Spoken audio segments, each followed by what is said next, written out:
Yung mga DSLR ho, Wala, nagtatake ka. Kung panay-scroll ka sa social media, malamang lumabas na sa feed nyo ang ilang kilalang social media influencers na nanghihikayat o nagpo-promote ng online gambling platforms. Pero sabi ng Cybercrime Investigation and Coordinating Center o CICC, may natukoy daw na mga influencer na illegal online gambling sites ang ini-endorso.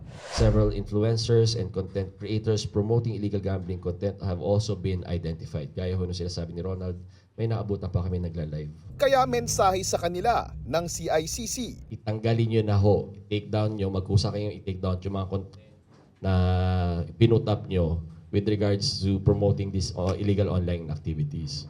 Sabi ng CICC, handa silang kasuhan ang mga influencers na ito kung mapapatunayang nilabag nila ang batas sa panghihikayat na tumaya sa iligal na online sugalan.